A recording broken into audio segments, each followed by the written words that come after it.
We will start session number 2, Sustainable and Innovative Cities and Integrated Regional Development. I hope you had a nice lunch, and I guess because people are still hanging out at the lunch because there's not many people around. But they have to join in because now we'll start. I have this perfect panel, this very competent panel. First, maybe I should introduce myself. I'm Per Bosgaard. I'm working at the City of Copenhagen. I work with partnerships and innovation, meaning we have different plans, climate plans and so on. We need to have cooperations across sectors if we should reach our aims. I'm very honored to have this chance to moderate this session today. We will try, and I mean the panel and I, to make this a living session because it's just after lunch. You are sitting in these very comfortable chairs and so on. So we should try to make it a bit living and with some debate, because if we don't, maybe it's getting less attentive, if you get my point. Please let me introduce the panel here. We have here Michal Mwasek. Michal, you work in the HSBC Bank in Poland. Yeah, we just had a little talk before. You have some points of view regarding the financial sector and how they should add their competences, and not at least their finances, into projects related to OBOR. Ms. Jablonski, you are Vice Mayor in Lodz in Poland. Yeah, we'll get back to you. Mr. Han Chulin, was that okay? Han Chulin. You are Vice Mayor in Chengdu in China. Welcome. Mrs. Akhtar, you are a part of the UN, and I'm sorry, I can't this long. You are Executive Secretary, United Nations Economic and Social Commission for Asia and the Pacific, also known as UNESCO. Welcome. Christoph Masnetter, you are from Austria. You are Vice President in the Austrian Federal Economic Chamber, and we just had a talk before as well, and I'm looking forward to have some of your points of view. Stephen Perry, you are a part or head of the 48 Group Club. You have a long experience in working UK, China, Europe, China. We had a talk before about a cooperation, and that went 26 years back, so you have quite an experience. Last but not least, where's your name sign? Okay, I'm sorry. This is David Razak Kowald. Yeah, you work in the International Cooperation Projects and Technology Exports in the Federal Ministry of Science and Research and Economy in Austria. Welcome, and you are stand-in for Gudrun Han. Welcome.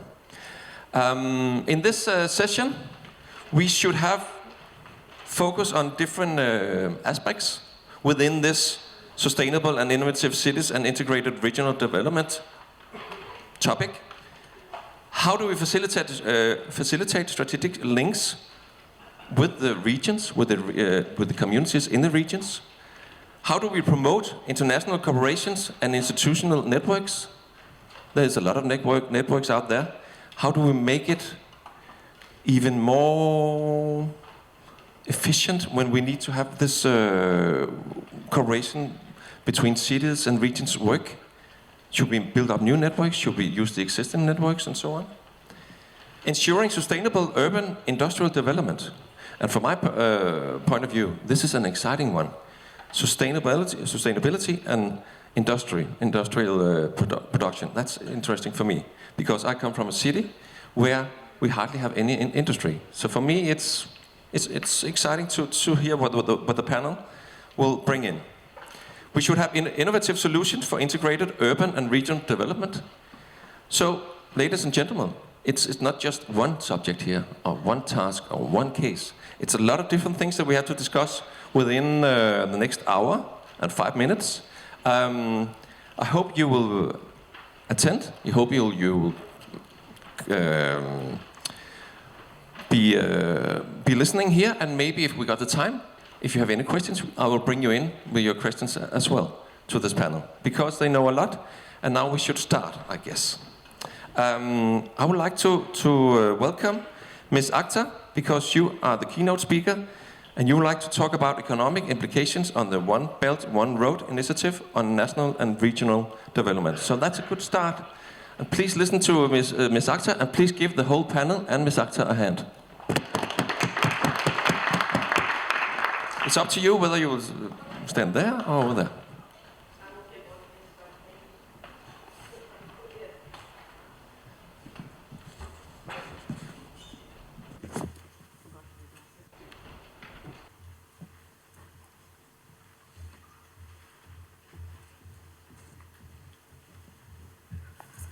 So it's a pleasure to be back on the podium again, and of course with elaboration of some of the points that I raised in the morning at the opening session. I think it's important to recognize upfront that the Belt and Road Initiative is an ambitious and long-term endeavor, and given its size and complexity, often sometimes it's difficult to comprehend what its eventual focus is. From my perspective, the Belt Road Initiative can serve to reinforce the sustainable development in Asia and Pacific, which is very important for us, given United Nations is promoting Sustainable Development Agenda 2030. But of course, what's complex is how do you really have the infrastructure developed in a way that it conforms to sustainable development. The economic and social implications of the Belt and Road Initiative are, of course, vast, as it will cover more than 60 countries, which are collectively responsible for 1/3 of global economic output, 40% of global trade, and home to some 60% of the world's population. With more than half the global poor located in BRI-focused countries, the development of connectivity in this belt will help reduce poverty. Connectivity, the core priority of Belt and Road Initiative, is an enabler of development, as we all know. So BRI plans to catalyze regional and intercontinental connectivity through large-scale investment, which harness sustainable solutions, is critical. This will, from our perspective in the region, Asia-Pacific, deal with, of course, the shared socioeconomic and environmental regional vulnerabilities, while also enhancing regions' growth and productivity. To achieve the goals and objectives that I've pointed out, I'd like to highlight 6 areas very briefly in which the Belt and Road Initiative is expected to contribute to national and regional economic development in Asia-Pacific, the topic I was asked to focus on.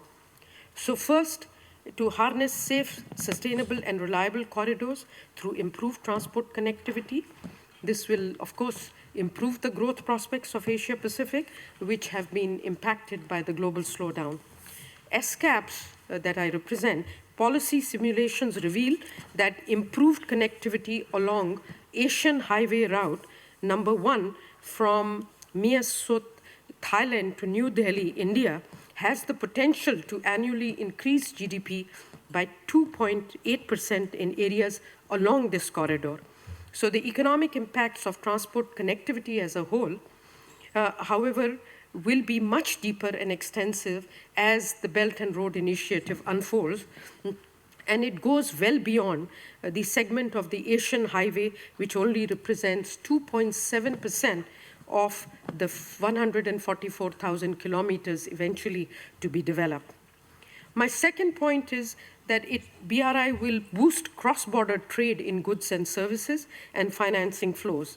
A lot of work is going on to estimate this, but I think it's very important that as we move towards construction, before that we facilitate trade by supporting the removal of trade and investment barriers and promoting electronic trading. We have, it has actually, getting all this sorted out Together, all the measures that we are working on have the potential to generate an additional 2.5 trillion in China's goods traded across the Belt and Road Initiative corridors, and it will expand the opportunities to China for countries linked to the Belt and Road corridors, such as Malaysia, the Philippines, the Russian Federation, Singapore, Thailand, etc., etc. Facilitating unimpeded cross-border trade and investment will, however, require improved business and trade policy environments, not only just in one or two countries, but across the whole Belt and Road initiatives. Reducing cost by dismantling complex trade procedures, and I can tell you we've estimated it, is costing the region significantly, and if this is not removed, the viability of these belts and roads will be impacted. The third point I wanted to mention is that the development of infrastructure will enhance economic diversification and productivity of the cities as well as the countries. And although there's trade complementarity between China, Bangladesh, Cambodia, Nepal, and Sri Lanka, it's currently limited. So a lot of investments is needed in the production, something that other colleagues will talk more about, I guess. Let me, in interest of time, just move to a very important thing that we need to focus on, that besides transportation, it's important to have energy connectivity. Without energy connectivity, there will be no cities built or no industries built, as I see, because a lot of Asia-Pacific is energy deficit, but there is clearly a lot of hydrocarbon reserves within the region. The issue is more transboundary connectivity. How do you improve that across the Belt and Road Initiative? Because you really need to trade between energy surplus and energy deficit regions, but also we have to enhance the energy security and promote renewable and energy resources. To conclude, the timely and effective operationalization of the Belt and Road Initiative to me calls for 3 specific action. BRI has to be mainstreamed in national development plans and budgets. It's not just about China's assistance coming to these countries. It has to be supported by each country improving its enabling environments and enhancing its competitiveness. Second, synergies must be created between the Belt and Road Initiative and other regional cooperative arrangements. And I talked about this a bit, but we have Japan's partnership for quality infrastructure, ASEAN infrastructure, and Trans-Asian Belt development by Russia. BRI projects must conform to transparent, harmonized legal and regulatory frameworks to develop cross-border infrastructure networks and promote fair cross-border trade and transit procedures and resolve possible conflicts. BRI is now an integral part of ESCAP's regional cooperation and integration mandate, and we will work in a way that it's reinforcing other initiatives too. Thank you.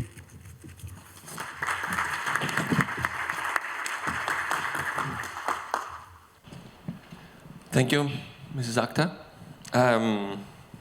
We'll get back to you and have, because you have different points, you have some point of view that I would like to share with the audience when we have been through the panel here. The next one to speak is Christoph Masnetter, here from Vienna, Chamber of Commerce.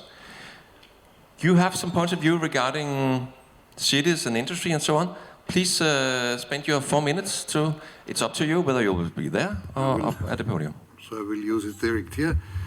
So good afternoon, Excellencies, ladies and gentlemen, co-panelists here. Akhtar has explained also a little bit about the economic importance of the strategy of One Belt, One Road, with many of countries there. You are here in Vienna on a historical ground. Vienna was for a long time the important door to come in from the eastern side. It was for more than 600 years the border of the Roman Empire, not here yet because the border was about 300 meters in the Danube middle. And then for a long time the last point for all the invasions coming from east. The Mongolian Imperium, the Magyars before and after then the Osman and the Turkish, 2 times at the border of the city here. But here ended every time. this invasion. Also ended in this time the long tradition of the Silky Road, because with the growing up Osman Empire, there was the Ottoman Empire himself was cutted the old relationship and rebuilt it then 200 years later in the 19th century and later, especially with the Trans-Siberian Railway.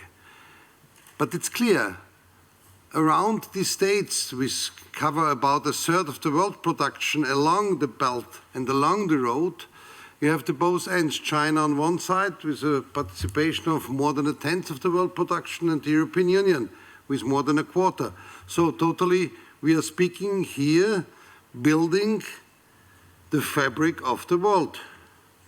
This includes that we have not only the question of transportation, also for economic reasons, we have, like I mentioned before, an intense need for cooperation on the field, from cultural exchange, for the cooperation to know-how sharing, science, education, all these things.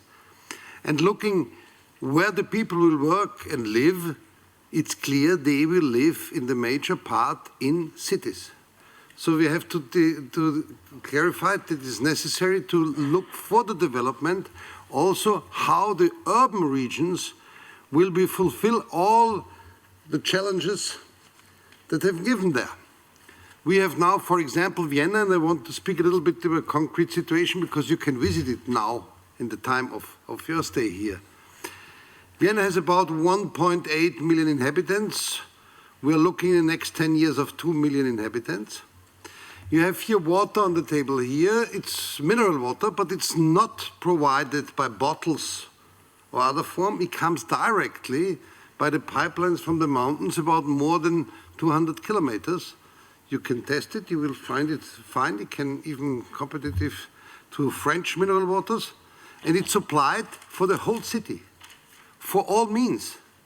Also for industrial production, the water is the same one. In drinking quality, high mountain source water. But the water is not leaving the city in a waste situation, because we completely regenerating the water before it going to the Danube. Even no waste is leaving this city. The whole waste from the city will be recycled and reused, the main part in producing energy.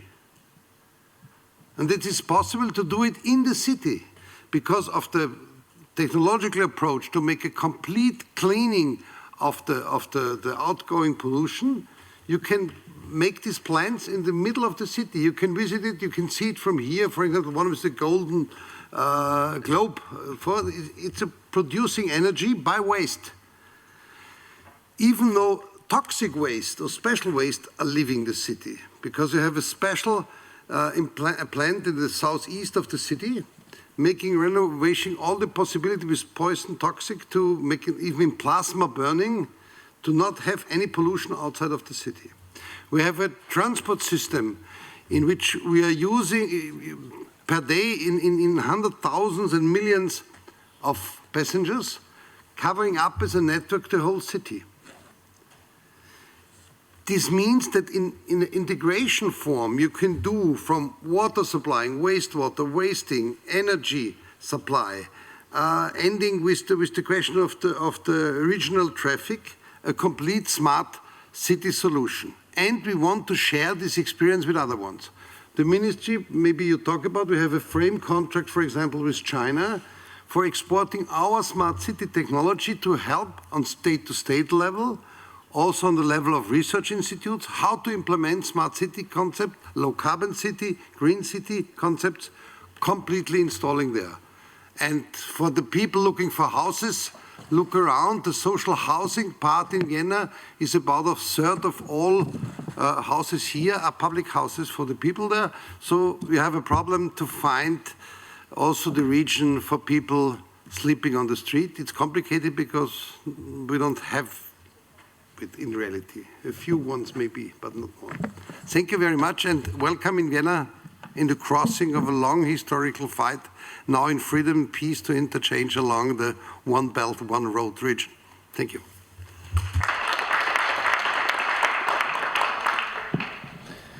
Thanks a lot, Mr. Matsnetter. That was interesting. You could say Vienna, the bridge between the East and West, when you bring on the history classes or something like that. I think it's very interesting. And if we have the time, I'll bring it back in the debate.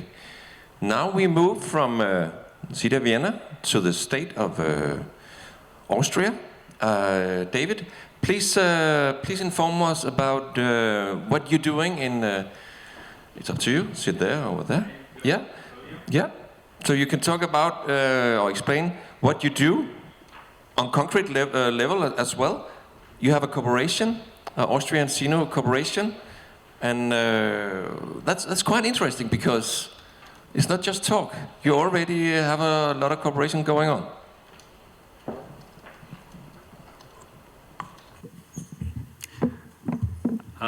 Ladies and gentlemen, it is my great pleasure to have this meeting with you, focusing on sustainable and innovative cities.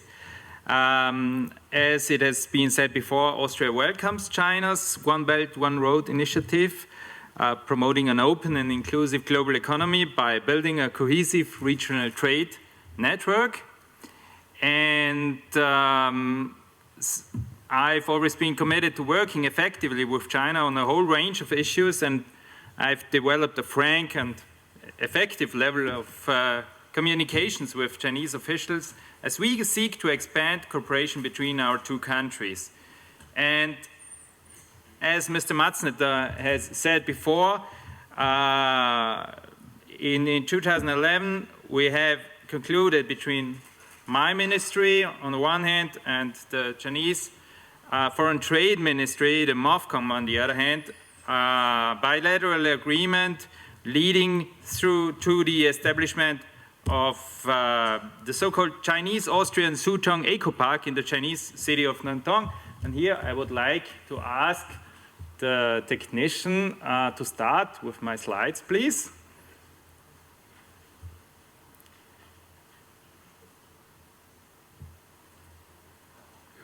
Yeah.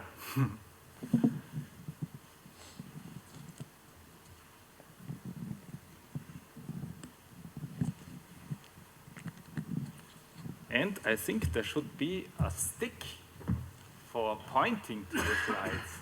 And here we go. Go, right. Thanks for Okay, does it look familiar, David? Yeah. Okay, perfect. Okay. So, the Chinese-Austrian Eco Park is a part of the much more larger NC Park, the Suzhou Science and Technology Park. So why is it called Suzhou? Because it links up the two cities of Suzhou and of Nantong, Suzhou. And just to see where it is, the city of Nantong is close to Shanghai. And Nantong is here. Here's the China-Austria Eco Park. Here's Shanghai. And here's Suzhou area. So that means Nantong is on a peninsula, and it's linked not only to the big Asian Yangtze River, but also to the East China Sea. And Nantong has a very long history of being open to the external world. Nantong has created its own export industries already in the 19th century. It started with cotton mills, textile production that was sent to Europe, to the Americas, to other parts of Asia. And Austria has official economic bilateral relations since 1781, so that means 235 years ago we established our official trade relations with China. And so I wanted to explain to you very briefly why we choose Nantong for creating the China-Austria Park. So there's the much bigger NCIP Park with a total of 50 square kilometers and with an expected population of 300,000. Oops, there's a little error. And it is split into commercial, industrial, residential area because it should by 2030 be a city within the city of Nantong with 300,000 inhabitants. And the China-Austria Eco Park has huge space for building new factories, new distribution centers, whatever, because there is a projected area of 10.6 square kilometers. So the city of Nantong is a very beautiful one. It has a low air pollution, I have to state this, and the officials of the city are focusing very much on environmental technologies. And another aspect is that Nantong has, since the 19th century, a tradition of focusing on universities, on vocational schools. So right now there are 6 universities in Nantong and 30 vocational schools that favors getting the right people for factories and industries. And here's the official building of the China-Austria Cooperation Center, inaugurated in 2014. And here you can see an Austrian I-wanted Schiebel helicopter. Yeah, photo taken at the official inauguration ceremony in 2014. And here are the Austrian enterprises already located in Ansip. So on the one hand, you have automotive group Stiva from Upper Austria, Biolux, biofuel producer, and the most recent one, for instance, is Easy, also automotive producer.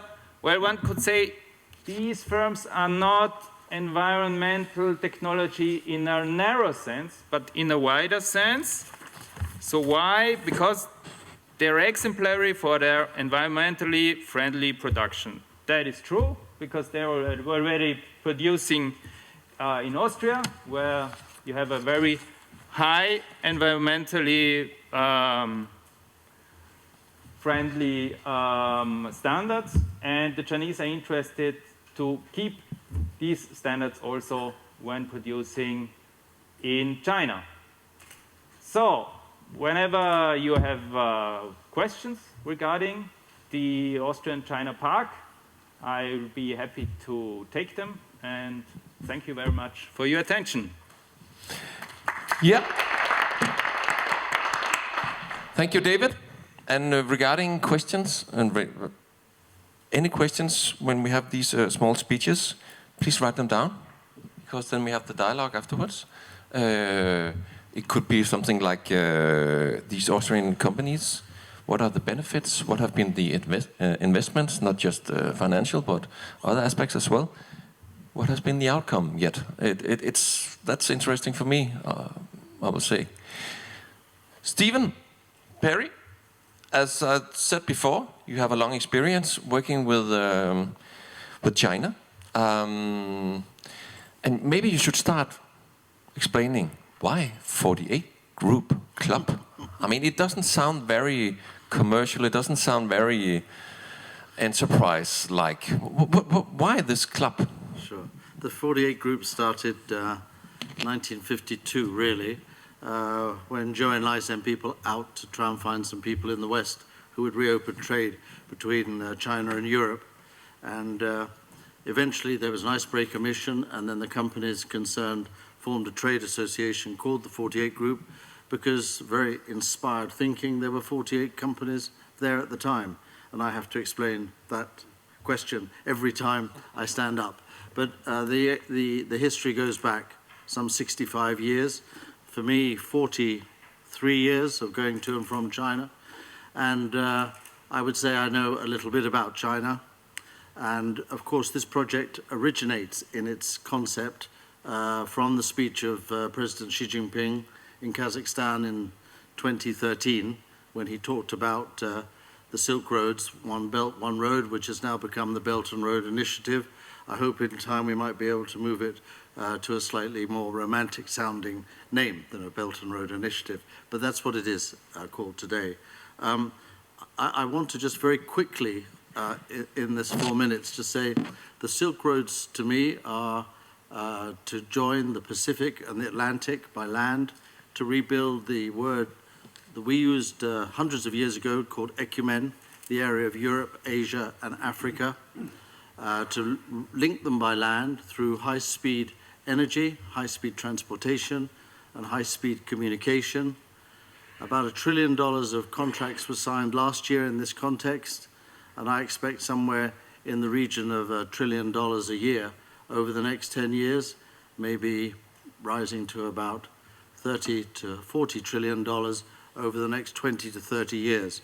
But the beginnings are with infrastructure, and then follow the towns and cities, as happens all over the world. If you build a train line, there are train stops, and cities and towns begin to build. So if we take as the cornerstone of the development of the Silk Roads for the purpose of this meeting and this conversation, in my mind, the work of AIIB, the new bank from China, it is committed to sustainable financial loans. That is a new development for banking, for one bank to concentrate its work on sustainability. We can deduce from that, and I'm sure that our colleagues here from HSBC and other banks will be able to talk more about it, but we can deduce from that that sustainability will be the keynote of everything that happens together involved in this. So we're going to see a whole bunch of cities and towns developed in the area from the Pacific across to the Atlantic, more from the Pacific through to Turkey than beyond, because Europe is fairly well developed. And I asked the question, what can UNIDO do in this area of sustainability? And I think in a way the answer is simple and yet complicated. And I was very moved by the conversation, by the delivery of Christoph a short while ago about what Vienna has done in the area of sustainability. And if UNIDO can bring together the new towns and cities emerging along the Silk Roads with the towns and cities that have addressed the questions of sustainability through meetings and magazines and pamphlets, a sharing of experience, we will see much more progress in the field of sustainability. But it's a big challenge to produce sustainable cities in a world which hasn't concentrated on it very much in the past. So we really have to draw on the experience of those who have challenged it and been successful, and pass that to those who will need it. Thank you. Thank you, Stephen. I mean, this was, we can say, a few words that we could have in mind when we're talking about developing cities, regions, and at the same time having in mind, what is sustainability? I guess that sustainability is one thing from you, another thing from you over there. Is it just clean water? Is it clean air, or is it the more holistic approach when we're talking sustainability? We'll get back to that. Thank you, Stephen. Mr. Hang Chulin, please inform us about what you're doing in Chengdu. I have noticed that you have focused on innovation, and that's not just due to political decisions. It's part of the tradition in Chengdu. Thank you. 谢谢主持人。 各位贵宾、女士们、先生们，大家下午好！非常荣幸参加“一带一路”包容及可持续城市展览与对话，与大家相聚在美丽的维也纳，共同探讨和交流城市建设与可持续发展的经验。我所在的城市成都是一座既古老又具有现代活力的创新之城，除了熊猫。 成都还拥有丰富的文化旅游资源，如青城山、都江堰等世界自然文化遗产和享誉世界的川菜美食，被誉为最适宜居住的城市和世界美食之都。因为宜商宜业宜居的环境，成都又被称为创业之城、圆梦之都。作为“一带一路”核心节点，长江经济带的战略支点，连接“一带一路”的重要 纽带城市成都也希望借助这一优势，实现建设中国国家中心城市和国际大都市的目标。早在3年前，成都已主动融入“一带一路”建设，开通了直达波兰罗兹的蓉欧快铁，构建了中欧之间的黄金通道。去年，我们启动实施蓉欧加战略，不断拓展辐射范围，蓉欧快铁国际端已延伸至荷兰的蒂尔堡等欧洲城市。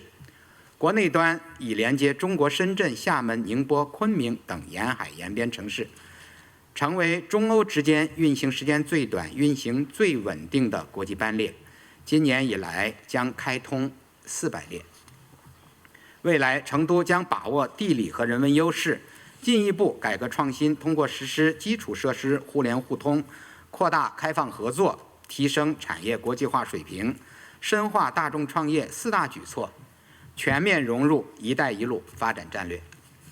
一座有着1600万人口的内陆城市，要实现长久的繁荣发展，必须培育强大的内生动力。这个内生动力，我们的实践体会、认识便是创新。下面我将以成都为例，从创新精神、环境构建、人才培育等3个方面阐述创新是如何引领成都这座城市发展的体会和认知。第一，创新精神的传承是城市发展的原动力。自古以来，成都区域中心城市的地位就从未动摇，这与它持续更新的创新精神密不可分。成都的创新基因可追溯到2200多年前的中国春秋战国时期，那时李冰父子设计建造了都江堰水利工程，开创了人类无坝饮水的先河。公元11世纪，成都发行了世界最早的纸币交子。伴随着前人的脚步，创新基因在成都传承至今。2015年，成都被《财富》杂志评为2015年中国10大创业城市。未来，成都将结合现有优势，进一步深化创新创业，在更宽领域、更高层次参与全球可持续发展。二、环境的构建是创新发展的基础。一方面，政府提供了一系列良好的政策支持；另一方面，创新创业平台的搭建为创新和技术转移提供了有力支撑。我们已经形成了创业苗圃加孵化器加加速器的梯级创新孵化体系与良好的创新生态环境。在这里，我要特别提及的是，去年11月和今年6月，成都成功举办了2届全球创新创业交易会，共有36个国家1021名国际嘉宾参会，3006个项目参加交易，交易额达到185.1亿元。2017年5月，成都将举办第3届中国成都全球创新创业交易会，在此诚邀各位嘉宾和机构代表来蓉参会。除了宽松的政策和创新创业的环境的打造，我们还十分重视基础设施的完善。今年5月，成都天府国际机场破土动工，这标志着成都将成为继北京、上海之后，中国第3座拥有双机场的城市。建成后，成都市机场客运吞吐量将从现有的4000余万人增加到1.3亿人次。截止目前，成都已开通260条航线，其中国内航线169条，国际及地区航线91条，今年年底将达100条。航线网络覆盖亚洲、北美、欧洲、大洋洲及非洲。另外，成都拥有亚洲最大的铁路集装箱中心站和中国西部最成熟的海铁联运物流通道，成功衔接了丝绸之路经济带、海上丝绸之路及长三角、珠三角地区。未来，成都将建设国际区域航空枢纽、国际区域铁路枢纽、国际区域物流枢纽、国际区域通讯枢纽和西部高速公路枢纽5大枢纽，加快建设中国国家门户城市。3、人才的培育是创新发展的关键。城市的创新创业活动离不开高校科研机构的大力推动。成都智力资源丰富，有54所高校和近100家国家级科研机构，在校大学生超过70万人，这些都为成都创新与发展提供了充沛的人才支撑与保障。成都良好的创新创业环境吸引了国内外众多企业和机构在此落户。目前，成都聚集了英特尔、大众、IBM 等270家500强企业。中韩创新创业园、中德创新平台、中法生态园等国际合作产业园的建设，也进一步为中外企业交流合作提供了平台。此外，美国、德国、法国、新加坡、韩国、澳大利亚等16个国家在成都设立了领事机构，领馆数量仅次于中国的上海和广州。最后我要谢谢各位的倾听，在此呢也真诚地邀请并欢迎各位朋友到成都观光考察，发展兴业，共叙友谊，共谋合作。谢谢大家。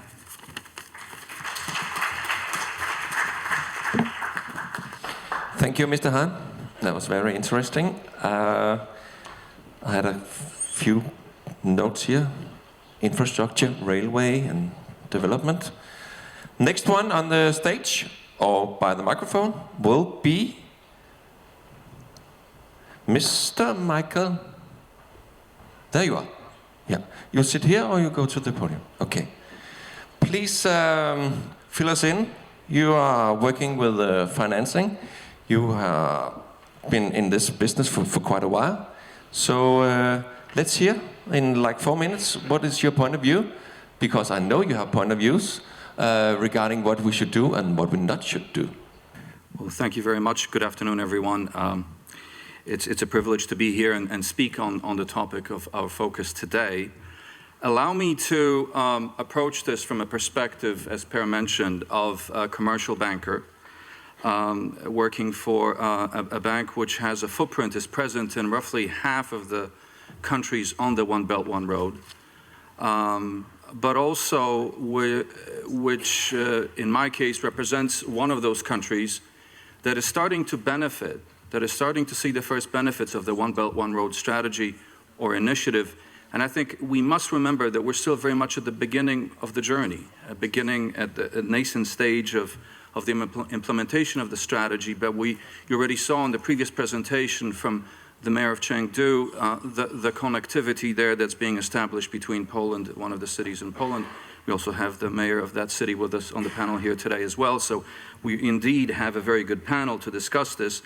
But we're starting to see the first effects of that happening. But before I do that, if I could just take a quick step back before we launch into discussing One Belt, One Road and specific projects. And let's see where we are today in terms of the global economy. And I think it's important to stress the fact that we're very much at a point of transformative point in terms of both the global economy, but also the European economy, where we are in terms of where we are today. In a sense, the global economy is at a fork in the road. It can either go in a direction of sustainable growth, perhaps more moderate than in the past, or it can continue to stagnate and perhaps start to contract. We don't know fully, we do not have all of the information to assess which journey the global economy will take. But if we take, for example, the discussion and the feedback coming from some of the other forums that are taking place this month, the atmosphere is very different from the one that we have here today. If we were to listen to some of the feedback coming from the IMF and World Bank Forum that took place in Washington, D.C.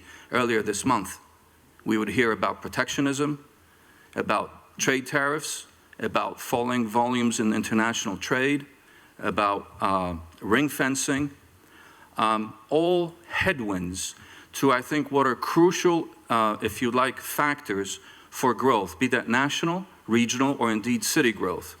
And some of these have already been mentioned around innovation, around connectivity, which allows for trade, which allows for innovation in the sense of import or export of know-how and technology, but also allows for internationalization of the economy, which on the one hand allows us to expand our footprint, and this is something very much we at HSBC are focusing on, expanding the footprint of countries and our customers in terms of their trade, more opportunity to trade, more opportunity to do business, but at the same time also diversifying the risk of doing business because of not being only confined to one space.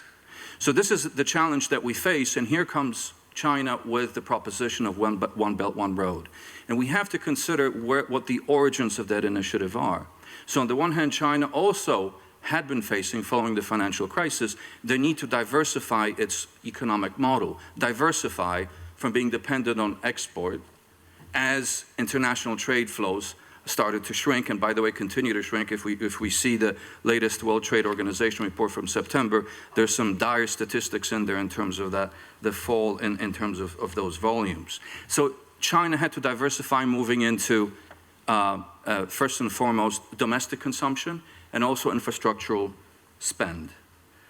But in addition to those challenges of the external environment, there's also a very important element in terms of the changing demographics of China, in terms of the urbanization that was already talked about the migration of millions of people into the cities, the growth of the middle class, which is estimated by 2025 to be about 60 to 80% of the population of Chinese cities, the changing habits in terms of the demands and purchasing power of the citizens of those cities, but also the coming, if you like, to maturity of the millennial generation. We have that, by the way, not only in China, we have it in pretty much all of the countries around the world. And the millennial generation has very different demands and expectations. It has the focus on sustainability of growth. It has the focus on environmental protection, climate control issues, as well as pollution. And to the extent that it's starting to generate its own financial, if you like, prowess, is prepared to pay for, to some extent, as well as invest in these, if you like, sustainable green growth strategies. And that is very important in terms of how we then look to finance some of these projects. So as a result of that, if you like, grassroots change within China as well, we see Chinese stepping up, and there's mention already made here about smart cities. And the challenge and the expectation that cities would like to connect with each other, including Chinese cities. We have an example that was already given here, in terms of building that connectivity, building solid connections through railroads, as well as the more soft connections, if you like, through technology and transfer of know-how. The One Belt, One Road platform or initiative provides a unique, I would say, in history, and there was a lot of references in history, but in modern history, in current history, a unique opportunity to actually build a platform on which to provide for that connectivity in very turbulent times that we live in context of the global economy. So we have first projects already being rolled out. They're primarily around infrastructure. If we look at the projects in Greece, if we look at the projects in Pakistan, between cities in Central Eastern Europe. But there was a very interesting example here that was given in terms of the connection between two cities of Chengdu and Wuj, Wuj being a city, the third largest city in the country I come from. And what's interesting there is when we look at One Belt, One Road, we have to look beyond the infrastructure. We have to look at the connectivity resulting in increasing trade flows, which is very much starting to happen as a result in Poland. If you reduce the time of transfer of product from 30 days to 14, that becomes an interesting proposition in terms of exporting it to China. And basically, on that basis, we're starting to see more and more beneficiaries of the initiative, not only large companies, but also small and medium-sized enterprises. So let me just finish. Financing is something which is obviously critical for the project. I would subscribe, in addition to the standard financing, a very important development is the development of the bond sector, the debt capital markets, green bonds, social bonds, and this is something that we should definitely look in terms of financing some of the larger projects. HSBC has been very much involved in championing that development of sustainable form of financing, and we very much look forward to continuing with those initiatives and participating in what is truly a historical project. Thank you very much. Thanks a lot. That was an interesting point of views here. Thank you. Last but not least, Mr. Jablonski, how does the world look from your place, from the city of Lodz, in this context? I would like to hear a few words here. What are you doing? What are we supposed to do, and so on? Please, Mr. Jablonski. Thank you very much. It is my privilege to be here in Vienna on One Belt, One Road initiative. To start, let me give some general information and a few figures that describe the city, which is presently the third largest city in Poland with 1.1 million inhabitants living within its agglomeration.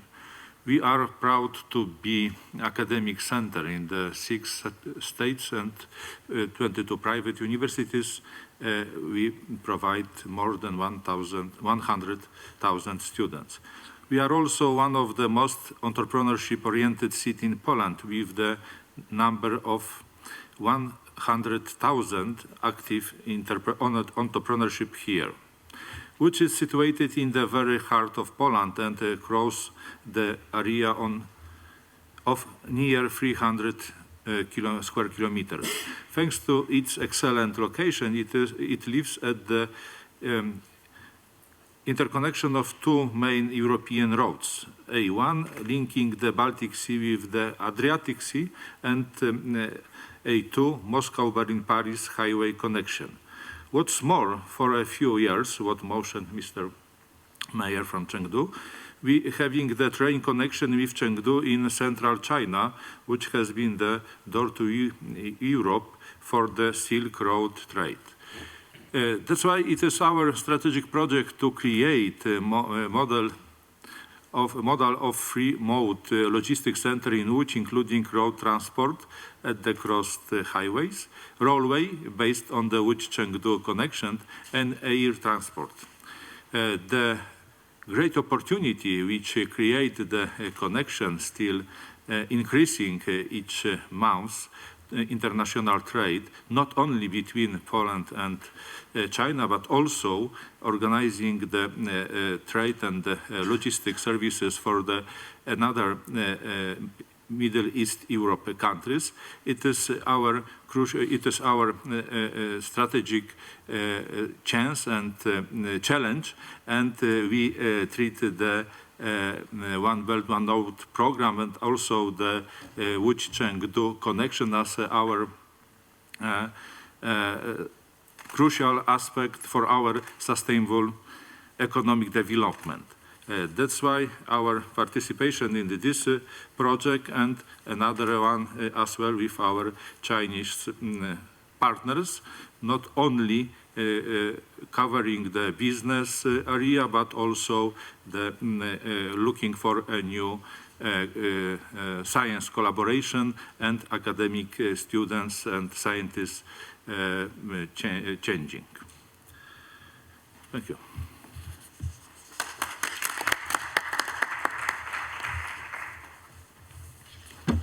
And here is my mic. Okay, before I have any questions, I would just like to hear, do any one of you have a question? Please raise your hand. Or is everything just absolutely 100% crystal clear for you? Down there, I'll be there in a moment. Calvin, do we have an extra microphone? Okay. We have like 15 minutes for a sound debate with sharing of arguments and points of view. I would like to start with the one about infrastructure. It had been mentioned by Ms. Akhtar. It's very important for the development. It was mentioned by you, Stephen, as well. Infrastructure is very important. And Mr. Hang, you also mentioned the railway between China and Poland. Could any one of you please explain why is it important with infrastructure? And could this project, this cooperation, all these cooperations going on between cities at the Silk Road, could they step forward like this instead of doing what we have been doing in the West before? Could they skip some of the mistakes and so on related to infrastructure? Do we need to go all the way with roads, a lot of cars, digestions of cars and traffic and so on? Would it be possible with this project to skip some of these mistakes and push forward? Who would like to start? Ms. Akhtar? Okay, yes. I'm going to sit here and just explain. I'd like to share with you one example, the development of Gwadar Port, which is a part of the China-Pakistan Economic Partnership. And I'll relate to you my own personal experience. When I went to Gwadar as a young woman, all I could see was just deserts for miles and miles. Sorry, where? Gwadar Port, and I'll explain to you what it is. So that when I went there in my early days, it is nothing but deserts, dust storms, and although it had this beautiful waterfront, but not harnessed. It is located in Balochistan, the largest province of Pakistan. That province constitutes about 1/3 of Pakistan's area. The population has been very impoverished for decades and decades. Very, very adverse issues that province faces. Today, the landscape is changing. It's part of the Belt and the Road Initiative. There was a development of Gwadar Port, which was given to some operators. It didn't work. This requires a long-term endeavor and commitment. Things can't change overnight. However, it's a role model for actually looking at how we can learn from its, of course, mistakes, but how you can transform the livelihood and lives of the people that were in Gwadar Port. It is a deep sea port, which is located about 500 miles from Dubai. Look at Dubai and look at Gwadar. Sharp contrast. It is still a transformation in the making. Gwadar Port Balochistan is on the borders of Iran. The whole port, when there was no port, it was really a fishing hub, and it was obviously being used for illegal smuggling. Now we have world-class port, which is now still being modernized further and expanded, and it is going to be linked with the infrastructure development that China is investing in, with, of course, the Pakistan authorities. Very difficult terrain. And I went in 2008, 2009, when I was the central bank governor, and I can tell you that we also established a branch of the central bank there. There is several things that are happening at the same time. Hospital capacities are being increased. Education is being provided there. So it's multi-sectoral development that's occurring as a result of a lot of investment, but a lot of what I would call a holistic sustainable development approach that is being, and it's transforming the lives of the people. Of course, the network that is going to be developed, both of the road and the railways, is going to be a massive, not only just transformation, but a wonder of the world, as I would say, given the tough terrain that Balochistan offers to anybody who steps in there. Going to stop here. This is a real-world example, and it's a fascinating example because ultimately there is going to be connectivity 2,000 kilometers with the Kashgar north of Himalaya. Thank you for this point of view and a very interesting case. Back to the railway between parts of China and Poland. We have Mr. Hahn, we have Jablonski, we have Michael, it's easier. Any points of view? What have been the effect? What have been the synergies of making this railway? I heard it was started as coal transport and so on. I hope that it's much more today than just transporting of coal. Any point of views? 主持人刚才的问题是提到我，是不是提到了我在这个刚才演讲中谈到了我们跟波兰罗兹市开通的这个蓉欧快铁？我们认为呢，这个如果“一带一路”这个战略，实际上这个在古代它就是一个贸易通道，是一个贸易通道，自由贸易通道。今天这个全球经济一体化发展到今天。 实际上也有一个提出这样“一带一路”战略呢，就是我们如何利用现代的物流技术和手段，促进我们欧亚地区的这个贸易的便利化，是吧？实际我们选择了这个我们的伙伴城市波兰罗兹呢，就是利用罗兹在这个物流和这个交通集散的这个便利和经验，是吧？我们构筑了我们欧亚的2个桥头城市。 经过这个运行这1年来看，应该说欧洲的货物已经大量的通过成都进入中国，同样中国的很多产品和贸易也通过这样一个通道进入了欧洲。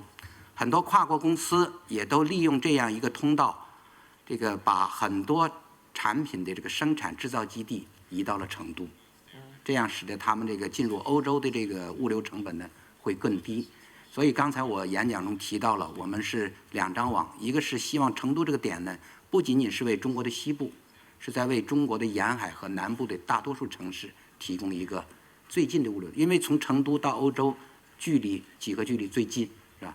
通过这1年的试运行呢，我们计划明年将要开通这个上千列，我想呢，这样一个通道的这个建立呢，也是沿袭古人的智慧，沿袭古人这个茶马古道和这个“一带一路”的这样一个贸易通道，它带来的不仅仅是贸易的便利化和经济的相互融通，更重要的，它也会促进沿线国家的经济发展，也会促进我们各自的人文交流。谢谢。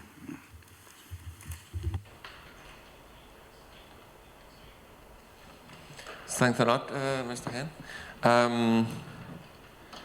Anyone you'd like to? Yeah, Christoph, please.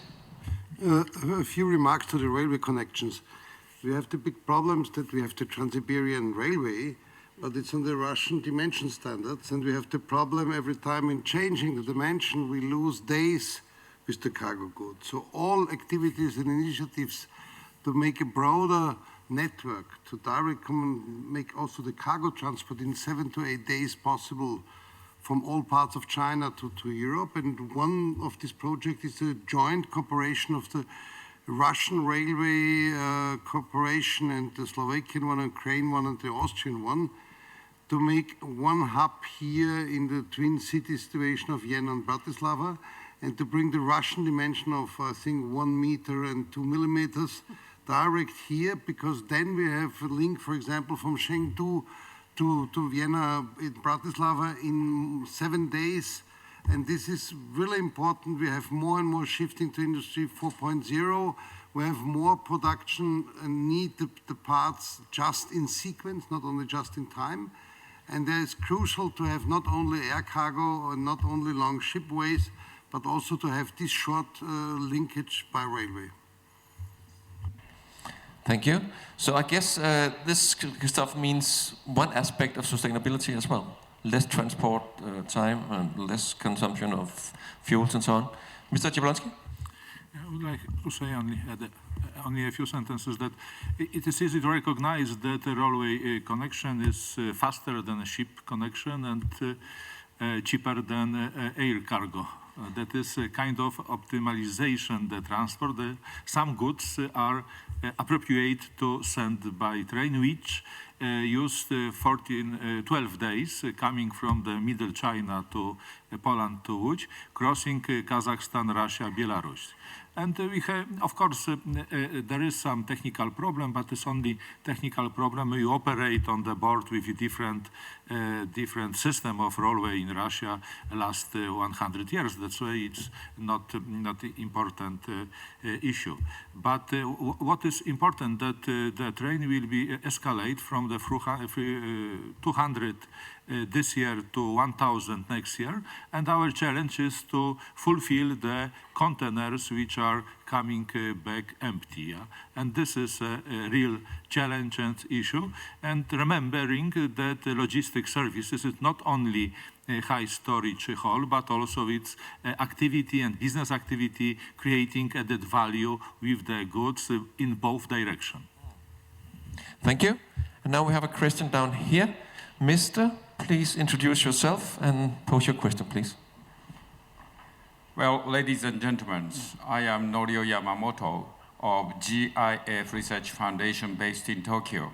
I'd like to congratulate this gathering celebrating One Road and One Belt.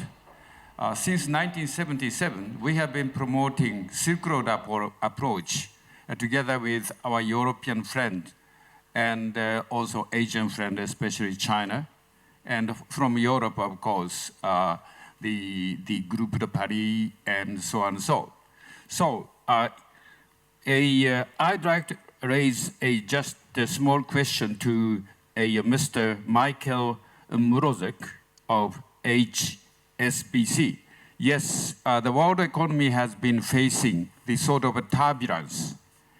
But also, at the same time, yes, such an unexpected a situation like Brexit may make some influence. And also, in such a period of a turbulence, what can we do by this kind of Silk Road approach, or more broader approach, or the new type of Silk Road approach? I'd like to ask your comment. Thank you. Thank you, Miss. Okay, Michael, could you give a precise, short answer there? Because we're running out of time.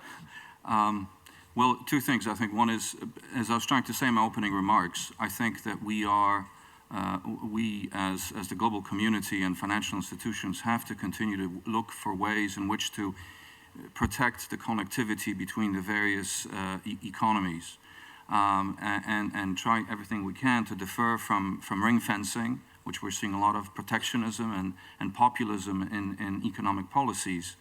And I see the One Belt, One Road initiative as such an opportunity. Once again, this is in first initial stages, so it's more of a potential perhaps at this stage than actually a fully implemented project. But it is exactly doing that, which is providing the connectivity for especially emerging markets, but also developed markets with other parts of the world. Now, Brexit is a topic unto itself.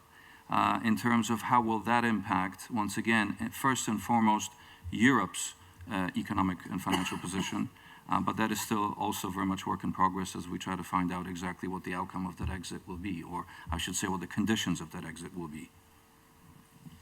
Thank you. I will say that you can continue the conversation, discussion in the coffee break just in a few minutes, because I'm sure you have more to talk about here. It's a very short answer to a complex question, I would say. Over there, yeah, hang on. May I come in? My name is Felicitas Resnick from Vienna, Austria. I'm working in the tourism industry, and I would like to support, of course, the idea of connecting and across the borders and to make ways and connections much quicker.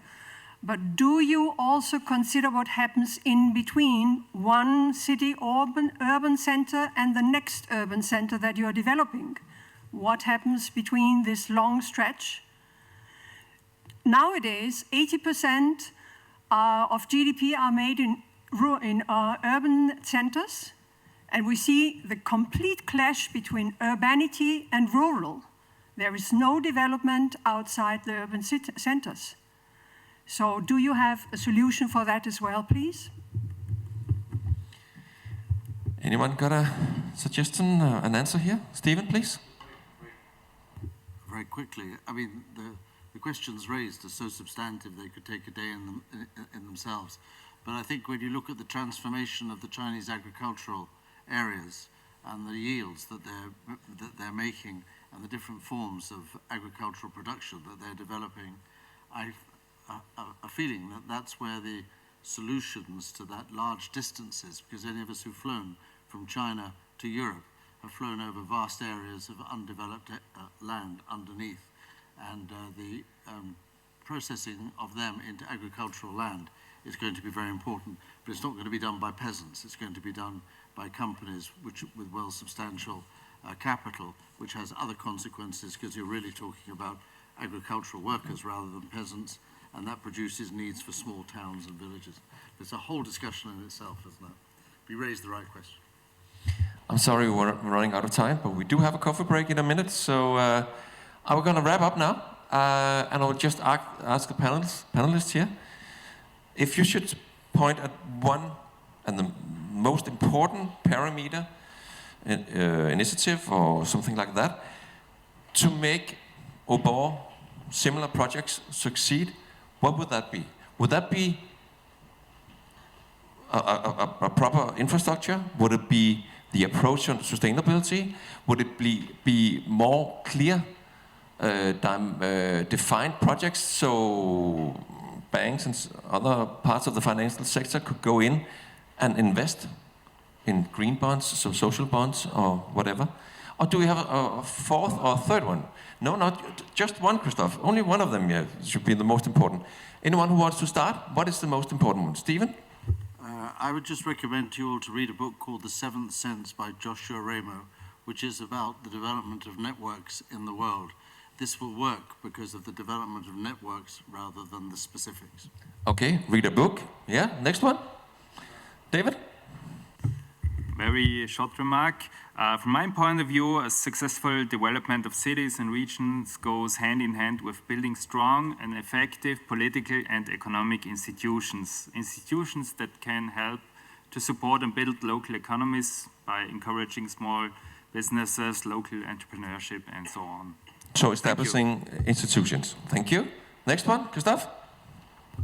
Same like Stephen, build networks. The networks is really from broadband connections, the internet, to shipping roads, railways, streets, connections, friendships, and common schools and universities. I agree a lot. Network is very important. Ms. Akhtar?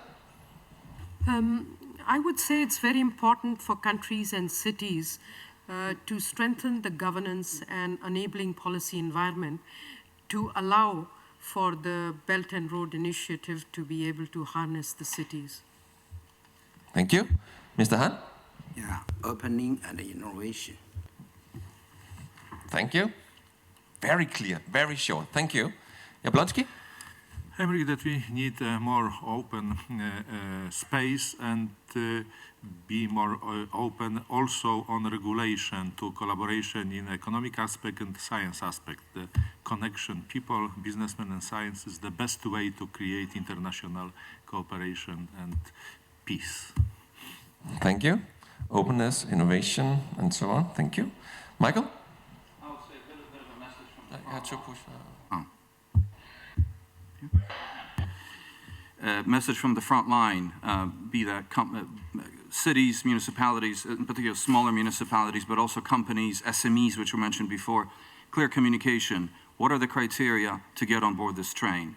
What are the criteria to get on board the route, I should say, in terms of qualifying? What kind of projects actually qualify as being sustainable projects, as projects that qualify for the One Belt, One Road initiative, or any formed programs of financing under that umbrella? So clear criteria. Yeah. Okay. Thanks a lot. I will wrap up. I will end here. I will say thank you to you, the audience. Please remember, now there's a time for networking. There's a coffee break coming up in the coffee corner, I think. Go grab the panelists here if you have any more questions, like the gentleman over there. Keep on talking, share the business cards and so on, because networks is also part of the solution. Let's give them a hand.